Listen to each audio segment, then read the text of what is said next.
সব দিকে পাকা আমে ভরপুর টইটম্বুর। আর এই পাকা আম দিয়ে দুর্দান্ত স্বাদের এই মজার কিন্তু রেসিপিটা আপনারা যখন তখন বানিয়ে ফেলতে পারবেন। আমি কিন্তু আমটাকে খুব ভালো করে ধুয়ে নিয়েছি আর এখন এক পাশে একটু কেটে নিচ্ছি। আর এই দেখেন চাকুর মাধ্যমে আমি কিভাবে ছোট ছোট কিউব কিউব করে নিচ্ছি। আপনারা কিন্তু এই কাজটা বটি দিয়েও করতে পারবেন, কোনো ব্যাপার না। আপনারা যেভাবে আসলে পছন্দ করেন সেভাবেই করে নেবেন। এখন আমি আমটাকে খুব ভালো করে স্লাইস করে নিচ্ছি ছোট ছোট কিউব আকারে। এখন এই আমটাকে আমি একটা চামিচের সাহায্যে তুলে নিব। এই তো দেখতে পাচ্ছেন, এটি কিন্তু একদম ইজি আর এটা কিন্তু করতেও খুব ভালো লাগছিল আমার কাছে। যাই হোক, আমগুলোকে তুলে একটা বাটিতে আমি সেপারেট করে নিচ্ছি। আর এই যে এইভাবে আপনারা চাইলে অনেকগুলো আম দিতে পারেন বা অল্প আম দিয়েও করতে পারেন। আমি যেহেতু খুব বেশি বানাবো না, পুডিং বড়, সেজন্য অল্প দিয়ে নিলাম। অন্যদিকে চুলায় একটা প্যানে আমি দুধ বসিয়ে দিয়েছিলাম আর এই দুধটা কিন্তু আগে থেকেই জাল করে নিয়েছিলাম। আর এর ভিতরে এখন অ্যাড করে দিয়েছি চিনি। আর এই তো আর একটা বাটিতে আমি একটুখানি দুধ উঠিয়ে নিচ্ছি, যাতে করে এটার ভিতরে আগার আগার দিয়ে আমি এটাকে মিক্স করে নিতে পারি। আর সম্পূর্ণ দুধের ভিতরে আগার আগারটা দিতে যাবেন না, তাহলে কিন্তু আগার আগারটা দলা হয়ে থাকবে, তখন কিন্তু দুধের ভিতরে দেখতে খুব খারাপ দেখা যাবে।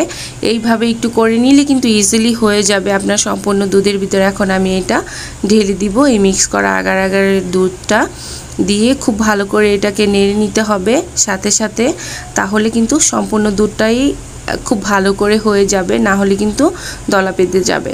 এদিকে একটু খেয়াল রাখবেন। এখন কিন্তু আমার দুধটা প্রপারলি রান্না করে নেওয়া হয়ে গিয়েছে। এখন আমি একটু নামিয়ে নিয়েছি, নামিয়ে এটাকে একটু ঠান্ডা করে নিব।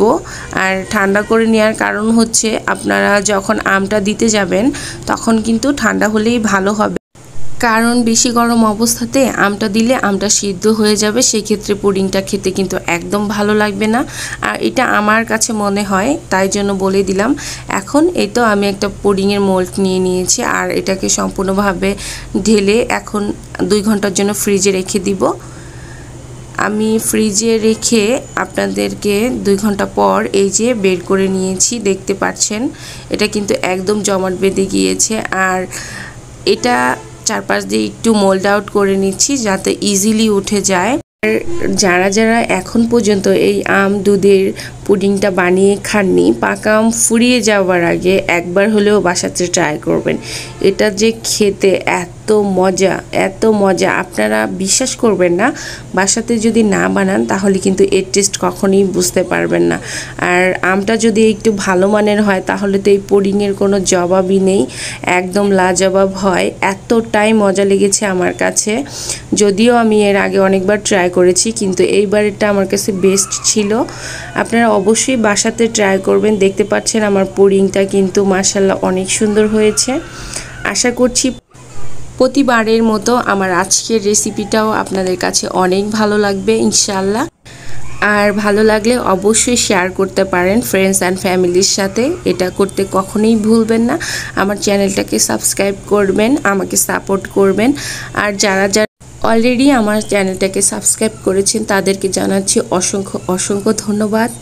আজকে এ পর্যন্তই। সবাই ভালো থাকবেন, ঈমান এবং স্বাস্থ্যের সাথে থাকবেন, আমাদের জন্য দোয়া করবেন। আল্লাহ হাফেজ, আসসালামু আলাইকুম।